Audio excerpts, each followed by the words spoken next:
Now, one thing I need to say to our members and listeners who are new to understand this clearly is Kim does not have the time to deal with or discuss any projects in any country. That is not her role. That is the equivalent of ringing the White House and asking to speak to Mr. Trump about things. It's not happening. And I wish people would understand that Kim has 209 countries to look after, several agencies, military, heads of state and government leaders to speak to at various times. That is the level she is at. Now, she already works far too much and far too long per day from the above list, plus people sending her messages not to ask how she is, but when's the funds coming out. And people must have a better understanding of hers and our situation. And the same applies to me, people sending or requesting to me to go over their proposals or project ideas, or asking for one-on-one private calls with either me or Kim. And as much as I and Kim also would love to be engaging more people on one-on-one, we just don't have the time.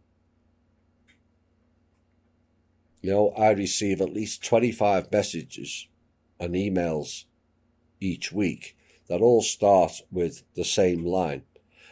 I know you're busy, but I need you to read this, watch this, or answer these questions.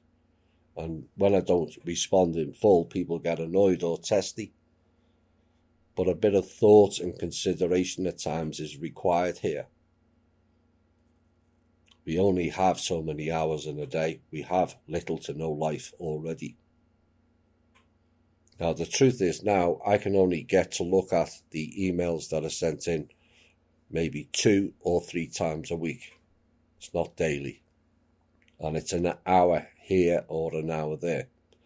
So watching a 25 to 90 minute video you have sent for my consideration is just not possible in the current climate. I hope you all understand that.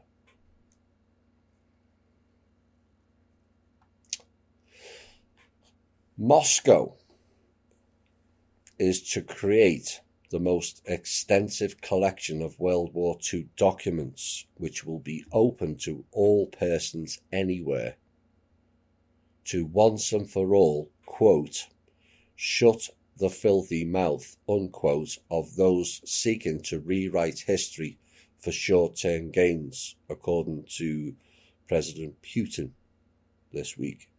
Oops. And he said any person, Russian or non-national, will be able to access the archive, including through a website resource, and the ultimate goal is to debunk any disinformation about the most devastating conflict in human history. And Mr. Putin pledged during a meeting with veterans of the Great Patriotic War held in St. Petersburg on Saturday, and said the creation of the centre would leave no chance to those willing to distort the truth about war for their own political needs. My comment on this is, I guess the From Russia with Love series went and goes further than people imagined.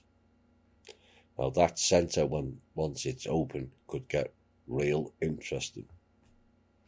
Because if he puts out the right documents, it's going to expose the real problem of what happened just over 100 years ago in Russia and who were involved. Our members already know. The rest of the world doesn't.